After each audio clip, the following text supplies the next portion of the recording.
अब मेमोराइजेशन देखते हैं किसका, 01 नैपसैक का। तो मेमोराइज ये कोड हो गया क्या इसका, रिकर्जन का कोड हो गया। इससे सारी चीज़ें मतलब चल जाएंगी।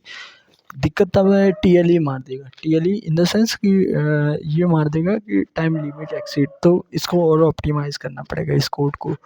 तो कैसे करेंगे देख, अब ऑप्टिमाइज़ करने के लिए एक तरीका होता है मेमोराइजेशन। क्या होगा, मेमोराइजेशन की बार बार जो देख मेमोराइजेशन किस में करते हैं, अगर जब प्रॉब्लम ओवरलैपिंग की कंडीशन हो। फॉर एग्जांपल कि ये प्रॉब्लम जो है वो ऑलरेडी यहाँ पे जो प्रॉब्लम है वो ऑलरेडी कॉल हो चुकी है, तब ये ओवरलैपिंग की सिचुएशन बनती है। ये चीज़ें बता चुका हूँ। तो इस कंडीशन में मेमोराइजेशन एक बहुत अच्छा है। इससे क्या होता है, कोड की कॉम्प्लेक्सिटी अभी देखेगा 2 की पावर n थी, तो वो घट के कि n स्क्वायर हो जाएगी। क्या हो जाएगी, ये उल्टा हो जाएगा इसका, जैसा ऐसा समझ, बहुत रिड्यूस हो जाएगी। उस कंडीशन में तुम सबको चेक कर रहे थे, लेकिन अब इस कंडीशन में तुम बहुत कम कर दोगे। तो मेमोराइजेशन और फिर इसके बाद मेमोराइजेशन का अल्टरनेटिव होता है क्या, टॉप टॉप डाउन होता है। तो टॉप डाउन के लिए टेबल बनानी पड़ती है, और वो टेबल डायरेक्ट नहीं बनती। मेमोराइजेशन अगर तुम अच्छे से कर लेते हो, देन टॉप डाउन टेबल बनाना इज़ अ क्वाइट ईजी। अब देख, रिकर्शन का अपन ने कोड लिख लिया, रिकर्शन प्लस 2 लाइन और ऐड कर दो, 2 लाइन अगर हम और ऐड कर दें तो ये बन जाएगा किसका क्वेश्चन, DP का क्वेश्चन बन जाएगा। जो डर था, तो इसमें मेमोराइजेशन कर दें तो ये DP का क्वेश्चन बन जाएगा। तो कैसे करना है मेमोराइजेशन, तो मेमोराइजेशन के लिए एक ऐसे समझ ले कि ये बेस कंडीशन क्या रहेगी, जो टॉप एंड डाउन लिखेगा और ये सारी कंडीशन लिखेगा। तो इसमें बेस कंडीशन क्या रहेगी कि अगर वो फंक्शन ऑलरेडी कॉल्ड हो चुका है तो उसको कैसे समझेंगे। तो उस फंक्शन के लिए हम क्या कर देते हैं, इनिशियलाइज़ कर देते हैं इसको किससे, -1 से इनिशियलाइज़ कर देते हैं, क्योंकि प्रॉफिट नेगेटिव नहीं हो सकता है। तो ये नेगेटिव नहीं हो सकता, इसलिए इसका इनिशियलाइजेशन हमने क्या है, ये बेस कंडीशन वाली जो चीज़ें बता रहा हूँ ना, ये top and down top top down down वाले में आती है। मेमोराइजेशन टेबल वाले कंटेंट में ये बेस वाली कंडीशन आती है, मैं कंफ्यूज हो रहा था। तो ये इनिशियलाइजेशन वाली कंडीशन मैंने बता दी कि प्रॉफिट नेगेटिव नहीं हो सकता। अगर उस पार्ट को कैलकुलेट नहीं किए हैं तो कैलकुलेट करके उसमें स्टोर करा देंगे, तो इसी कारण से -1 से इनिशियलाइज़ किए हैं। अब दूसरी बात आती है कि इसकी लेंथ कितनी होगी, इसकी मतलब n क्रॉस n की जो लेंथ बनेगी वो कितनी होनी चाहिए, इसकी लेंथ और ब्रेड्थ कितनी होनी चाहिए, और टेबल किसकी बनाया जाए, मतलब रिकर्जन को कॉल करेंगे तो किसके लिए कॉल करेंगे। तो देख, अपने अगर आर्गुमेंट देखा जाए तो वेट एरे है जो कि कांस्टेंट रहता है, वॉल्यूम एरे, वैल्यू एरे ये भी कांस्टेंट रहता है। अपना वेट चेंज होता है और क्या होते हैं, एन चेंज होता है। तो मैट्रिक्स बनेगी किसकी, W और N की बनेगी। तो ये भी क्वेश्चन आता है कि मैट्रिक्स किसकी बनाया जाए, तो मैट्रिक्स उसकी बनेगी जिसका जो चेंज हो रहा है, जैसे यहाँ पे W चेंज हो रहा है और N चेंज हो रहा है, उसका बनेगी। पहले तो ये मैंने थोड़ी जल्दी बता दी है, इनिशियलाइजेशन कैसे करेंगे वो चीज़ें मैंने बता दिया। तो इनिशियलाइजेशन के लिए क्या मैंने दिमाग लगाया, प्रॉफिट नेगेटिव नहीं हो सकता, तो ये इसी कारण से इनिशियलाइज़ कर दिए -1 से। लेकिन ये टेबल किसके बीच बनेगी, ये W और N के बीच में बनेगी। क्यों बनेगी इसका कारण बता दिया। देख, 4 आर्गुमेंट पास हो रहे हैं, वेट चेंज नहीं हो रहा, वॉल्यूम वैल्यू चेंज नहीं हो रहा है, चेंज हो रहा है कौन सा, W और N। तो इन दोनों की मैट्रिक्स बनेगी, ठीक, ये समझ गया। अब साइज़ क्या होगा, तो देख, वेट मैक्सिमम कैपेसिटी वेट जो रहेगा, तो वेट ये चाहेगा कि अगर 5 वेट तक का है तो मैं 5 वेट पे जाके उसका वैल्यू ले लूँ। अगर नंबर 1 है तो उसके लिए नंबर 1 के लिए मतलब ओनली एक आइटम है और वेट 5 है, तो 5 पे जाके ले लूँ इस आइटम को। तो इस चीज़ के लिए हम क्या करेंगे, 5 तक ले लें। तो उसके लिए इंडेक्स 5 अगर 5 ही साइज़ की बनाएँगे तो हम इंडेक्स 4 तक ही जा सकेंगे। तो एक ऑलवेज़ वी प्रेफर टू कि इंडेक्स से एक ज़्यादा के ही बनाएँ। मतलब अगर हम एरे बना रहे हैं, मैट्रिक्स बना रहे हैं, तो ये W+1 की बनाने की कोशिश करते हैं और इसकी लेंथ प्लस N1 की बनाने की कोशिश की करते हैं। क्यों करते हैं ये चीज़ ज़रूरी है, तो क्यों करते हैं, क्योंकि उस पर्टिकुलर इंडेक्स को हम मतलब उस पर्टिकुलर नंबर को एक्सेस करना है, तो इंडेक्स उससे एक कम होता है। मतलब अगर मुझे 5 नंबर को एक्सेस करना है तो इंडेक्स उसका 4 तक ही जाएगा। तो इस 5 को एक्सेस करने के लिए मैं 6 बना दूँ तो मैं नंबर 5 तक एक्सेस कर पाऊँगा, इसीलिए वेट +1 कर देते हैं और क्या कर देते हैं, W+1 कर देते हैं। तो क्या देखें, अब मेमोराइजेशन में ये अल्टरनेटिव होता है टॉप डाउन में। टॉप डाउन में पहले हम ये नहीं लिखने लगते हैं कि इसका इनिशियलाइजेशन क्या होगा, इसका क्या होगा। रिकर्शन में 2 लाइन ऐड कर दें तो ये डीपी बन जाएगा। अब मैट्रिक्स जो बनेगी इसको हम टी से बोल रहे हैं। मोस्ट ऑफ द लोग क्या बोलते हैं, डीपी बोलते हैं, लेकिन यहाँ पे सर ने टी बोला है तो टी बोलेंगे। इसके n×m क्या होगा, n×m बता दिया। तो देख n×m निकालने के लिए सर ने क्या बताया कि वेट चेंज नहीं हो रहा, वॉल्यूम चेंज नहीं हो रहा, तो वो मैट्रिक्स तो ये चेंज नहीं हो रहे हैं, तो वो मैट्रिक्स ओनली बनेगी जिस चेंज हो रहे हैं। तो W और N क्या हो रहे हैं, चेंज हो रहे हैं, तो इसी कारण से बनेंगे। और ये n+1 और W+1 होंगे, क्यों होंगे वो बता दिया, क्योंकि मुझे उस वैल्यू को एक्सेस करना है तो उसके एक इंडेक्स को बढ़ा के लिया गया है और इनिशियलाइजेशन -1 से किया गया है। रिकर्जन फंक्शन में पहले चेक करेगा अवेलेबल। आप देखो इसको, ये मेमोराइजेशन का एरे हम बना रहे हैं तो इसको स्टोर कहाँ करेंगे, तो रिकर्जन पहले ये चेक करेगा कि वेदर वो अवेलेबल है एलिमेंट और नॉट। अगर नहीं है तब वो कॉल करेगा और फिर उसके बाद उस इंडेक्स के लिए स्टोर कर देगा, अदरवाइज़ वो उसको क्या करेगा हम और स्टोर करके फिर जब फ्यूचर में कभी नीड्स लगे तो वो कर देगा। तो note, do not pass of, अगर जो ये टी फंक्शन हमने टी एरे बनाया, मैट्रिक्स बनाया, डीपी की मैट्रिक्स बनाए, इसको हम क्या करेंगे, पास ऑन द फंक्शन। पास नहीं करेंगे किसमें, फंक्शन में नहीं पास करेंगे। तो इसको फंक्शन में पास नहीं कर देंगे। तो वन रिकर्शन से पहले चेक करेंगे कि रिकर्शन से पहले ये चेक करेंगे कि वो एग्जिस्ट है कि नहीं है। तो फॉर एग्जांपल अगर देख सर ने ये बता दिया था कि अगर n और w दिए, देख 900 दिए हैं और 1000 दिए हैं, तो तू 900 ये n बनाना है तो 902 का ले ले और इसका 1000 का 1200 ले ले। स्टैटिक देखना, इसमें स्टैटिक बनाने के लिए लिखे हैं, एक कीवर्ड यूज़ किए हैं स्टैटिक। स्टैटिक मतलब this is a property of the class, not a function की प्रॉपर्टी है। तो स्टैटिक बना दिया और उसके ये सारी कर दिए और इनिशियलाइज़ कर दिए किसको, इसके सारे वैल्यू को क्या कर दिए, -1 से इनिशियलाइज़ कर दिए एरे की हर वैल्यू को। तो अब देख, अब फंक्शन को कॉल करना, फंक्शन को करेंगे कैसे वो बता रहे हैं। तो कैसे करेंगे, तो देख फंक्शन होता है, फंक्शन में ये मैट्रिक्स को इनिशियलाइज़ कर दिए। फिर रिकर्जन कॉल में 2 होता है, एक बेस कंडीशन और दूसरा होता है क्या, recursion call choice diagram. Choice diagram से पहले क्या करेंगे, उस मैट्रिक्स में चेक करेंगे, अगर अवेलेबल है तो ये क्या कर देगा, रिटर्न कर देगा वैल्यू, अगर नहीं तो फिर ये रिकर्जन कॉल होगा और ये इसमें चॉइस डायग्राम में वैल्यू डालेगा। यही 2 लाइन जो बोल रहे थे, इतना ही है। तो ये पहली लाइन हो गई, ये समझ गया कि उसको स्टैटिक बना दिए और फिल कर दिए। उसको इनिशियलाइज़ करना भी ज़रूरी है, नोट रखना है, ये इनिशियलाइजेशन ज़रूरी है, ठीक। और फिर उसके बाद आते हैं इंट नैपसैक, वेट एरे दिए, वॉल्यूम, ये सारी चीज़ें बेस कंडीशन थी। अब बेस कंडीशन के बाद ये दूसरी लाइन, अगर उस पर्टिकुलर इंडेक्स और वेट पे वो वैल्यू है, W और N पे है, तो यहाँ पे हमने एक-एक बढ़ा के, यहाँ 2 बढ़ा दिया है लेकिन एक-एक बढ़ा सकते हैं। तो अगर ये नॉट इक्वल टू -1 है तो रिटर्न कर दो क्या, T, N और W। तो बिफोर कॉल करें रिकर्शन से पहले, उससे पहले हम क्या कर देंगे, अगर चेक करेंगे अगर वो नॉट इक्वल टू -1 है तब क्या कर दो, रिटर्न कर दो, अगर है। फिर अगर नहीं है तो वो क्या करेगा, कॉल करेगा इसके। तो इससे जो रिटर्न आएगा, रिटर्न के पहले तुम क्या कर दो, T&W में वो वैल्यू इक्वल टू लगा के दो। और ये नोट रखना, ये रिटर्न के बाद तू ये वैल्यू वेरिएबल लिख के और ये इक्वल लगा रहा है तो कोई दिक्कत नहीं है, क्योंकि इक्वल टू क्या करता है, वही नंबर रिटर्न करता है। मतलब ये दोनों जो वैल्यू हो, ये वैल्यू जो रिटर्न करेगा टी को, वो टी वैल्यू भी रिटर्न करेगा रिटर्न को, और रिटर्न क्या करेगा, इस फंक्शन को रिटर्न कर देगा। समझ रहा है, मतलब ये इसको रिटर्न करेगा, ये इसको रिटर्न करेगा और ये नैपसैक फंक्शन को कॉल कर देगा। एक यहाँ रिटर्न आ रहा था, दूसरा अपना रिटर्न कहाँ आ रहा था, एल्स कंडीशन में। एल्स इफ ना लिखना कोड में, एक्चुअल कोड में नहीं चलेगा, लेकिन समझने के लिए ये अच्छा है। तो ये कर दिया, N और W कर दिया, ठीक।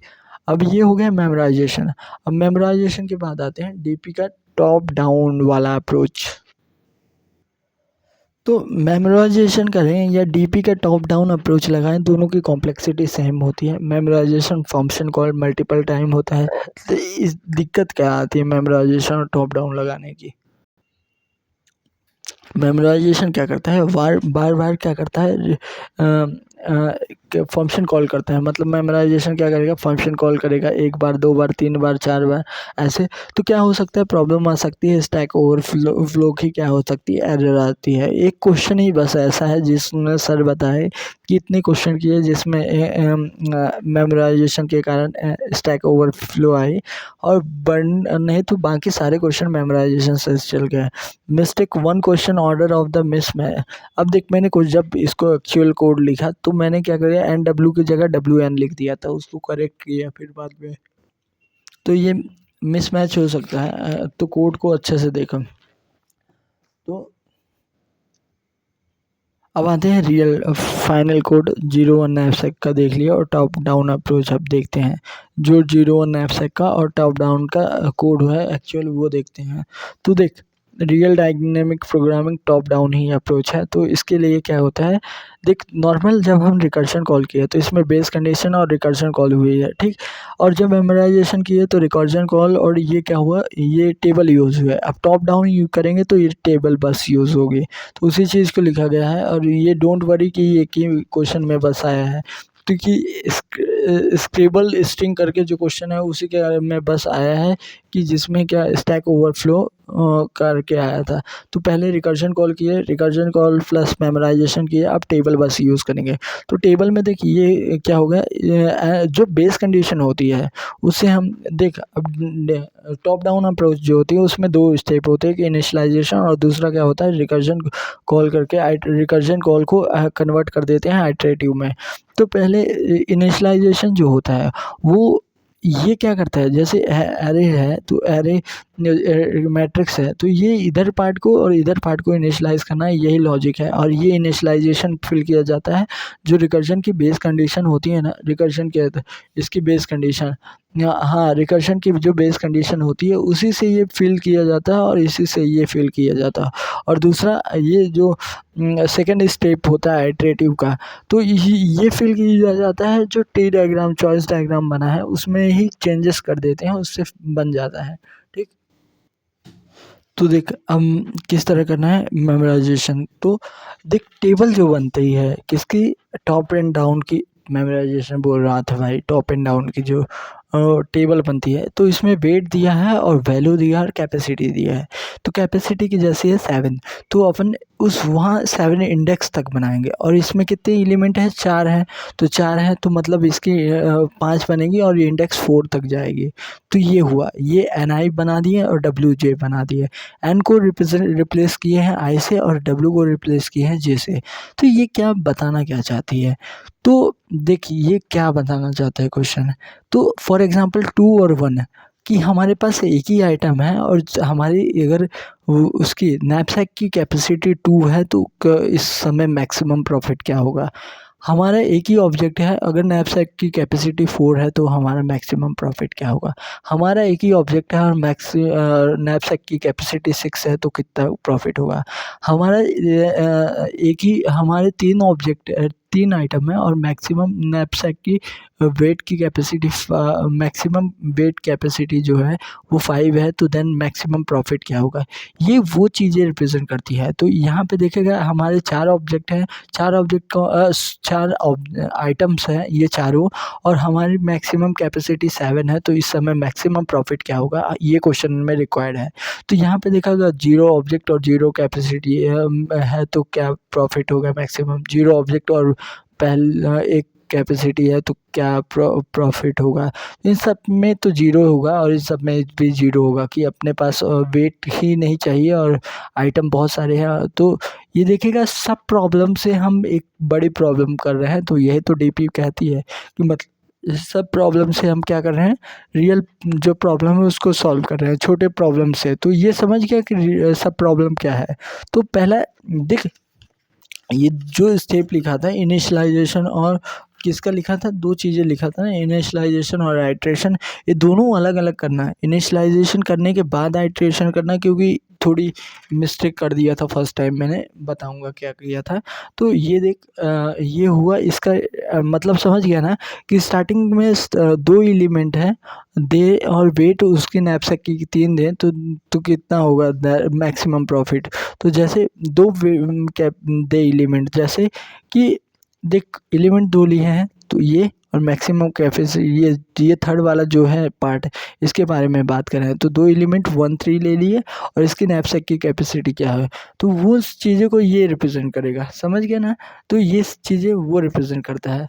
अब आते हैं यहाँ इस पेज में देख, तो इस पे अपन क्या करें, ये वेट एरे को लिख दिए जितनी एलिमेंट दी थी, और ये क्या लिख दिए, वैल्यू को भी लिख दिए यहाँ पे 7। अब देख इनिशियलाइजेशन, अगर वो सर की बात करें, अगर हमारे पास कोई एलिमेंट नहीं है और तो सब में क्या होगा, 0 होगा। अगर हमारी कैपेसिटी नहीं होगी तो इसको 0 होगा। तो ये इनिशियलाइजेशन होगा 0 से। और देख एक एक पिछले से मैप है, एक दूसरे से ही मैप है। जैसे यहाँ पे देखा जाए तो वेट अगर के देख 3 एलिमेंट इंक्लूड किए, तो मतलब फर्स्ट सेकंड थर्ड, तो 1 4 3 इन तीनों को इंक्लूड किया और मैक्सिमम कैपेसिटी कितनी दे दी है, 6। तो ये क्वेश्चन सब एवरेज, तो ये what is the sub problem, सब प्रॉब्लम यही है कि स्मॉलेस्ट के लिए कॉल कर दिया। वाई वाई इनिशलाइज करना क्यों जरूरी, कैसे इनिशलाइज होगा, रिकर्शन के बेस कंडीशन से ही इनिशलाइज होगा, जो मैंने चीज़ें बताई थी। तो रिकर्जन के बेस कंडीशन से ही टॉप डाउन बनेगा। बेस कंडीशन क्या थी, इफ एन ये 0 है और डब्ल्यू 0 है तो ये 0 होगा। तो रिकर्जन का जो बेस कंडीशन है वो इनिशियलाइजेशन होगा टॉप का, तो ये इधर की जो रो है और इधर का कॉलम और इधर की रो क्या होगी, 0।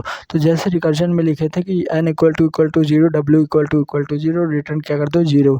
तो इसमें क्या कर देंगे, पहले तो मैट्रिक्स बनाएंगे, टी मैट्रिक्स n+1 की और w+1 की मैट्रिक्स बनाएंगे, ठीक। अब इसमें उतनी साइज़ के मैट्रिक्स मत बना देना, ठीक। इनिशियलाइजेशन के लिए इधर की रो मतलब i इक्वल टू 0, देख यहाँ पे एन डब्ल्यू को आई जे से रिप्लेस कर दे, तो दोनों सब में आइटरेट करेंगे और i इक्वल टू 0 और j इक्वल टू 0 हो अगर किसी में, तो उसको 0 कर दो, ठीक। अभी इस कंडीशन में अपन देखेंगे तो सारे मैट्रिक्स को आइटरेट करके इसको 0 किए हैं, पर इस कंडीशन को भी क्या कर सकते हैं अपन, ऑप्टिमाइज़ कर सकते हैं। हाउ, दो इंडिविजुअल लूप लगाते हैं, एक जैसे अपने को इधर का करना है तो इधर के इनिशियलाइज़ करना है, तो अपन क्या करेंगे, इसी लूप यहाँ पे देखिएगा रो सेम है, कॉलम डिफरेंट है, तो कॉलम के लिए इधर से इधर लूप लगा दें। इधर देखेगा तो कॉलम सेम है और रो डिफरेंस है, तो रो के लिए एरे लगाते हैं। तो इधर का जो इटरेट कर रहे हैं ना इनिशियलाइजेशन के लिए इस एरे में, इस पर्टिकुलर इंस्टेंट पे, तो वो बच जाएगा अपना। तो ये टॉप एंड डाउन की अप्रोच हो गई इनिशियलाइजेशन के लिए। इनिशियलाइजेशन आई को रिप्लेस कर दिए किससे, एन से रिप्लेस कर दिया आई को, और जे से रिप्लेस कर दिए जे, डब्ल्यू से रिप्लेस कर दिए जे को। तो ये हो गया इनिशियलाइजेशन। नेक्स्ट आते हैं अपने पास चॉइस डायग्राम को इसमें भरना। तो नेक्स्ट कैसे, एन और डब्ल्यू जो थे उसको रिकर्जन फंक्शन को इसमें लिख देना। तो देखिएगा अपने पास कंडीशन क्या थी। अब देख ये चीज़ जो है ना, ये पिछले वाला फॉर आई इक्वल टू ये सारी चीज़ें इनिशियलाइज हो गए। तो फॉर आई इक्वल टू 1 से लेके और जे इक्वल टू 1 से लेके पूरा लास्ट तक के लिए चलना है, 0 से मत इनिशियलाइज कर देना। तो अब देख ग्राफ इसको ट्रिक को देख, तो इफ़ डब्ल्यू है डब्ल्यू एन माइनस आई और डब्ल्यू लेस देन डब्ल्यू है, तो ये है वे, तो इसको इसमें कैसे कंडीशन में चेंज करें ये चीज़ें, तो ये रिटर्न कर दो। तो ये चीज़ें थी, तो अब देख कैसे लिखेंगे। तो वेट को लिखे डब्ल्यू टी, एन को यहाँ पे लिख दिया है, लेकिन अभी इस एन को किससे, एन और एन को आई से रिप्लेस करेंगे, तो यहाँ भी आई होगा, देखना कैसे हुआ। और डब्ल्यू ये अभी हम बेस के अंदर वाली कंडीशन को बस समझ लेते हैं कि इसके अंदर वाली कंडीशन को कैसे लिखेंगे वो देख लेते हैं, और इसको अभी छोड़ फिर बाद में बताता हूँ। तो रिटर्न करना है मैक्सिमम, रिटर्न की यहाँ पे करना है T of the N W को क्या करना है, इक्वल टू कर देना है मैक्सिमम ऑफ वैल्यू n-1, इसकी वैल्यू लेना है। फिर नैपसैक को कॉल किया ना, तो इसी फंक्शन में डब्ल्यू वैल्यू ये दोनों तो सेम रहेंगे, चेंज क्या हो रहा है, W को W माइनस टी कर दिया है और N को क्या कर दिया, N माइनस वन कर दिया है। तो यहाँ पे देख लेना, शायद ये इधर था, ये इधर था, तो ये इसको चेंज कर दिया है, ठीक। WT को क्या कर दिया, N माइनस वन कर दिया है, ठीक।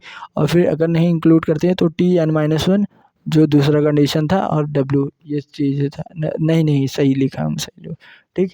एल्स कंडीशन में क्या था, इफ़ ये नहीं हो तो फिर क्या कर दो, इसके T of the N minus one and W minus one, इसमें वेट वही रहने दो और N माइनस वन कर दो, ये वो चीज़ लिखी गई।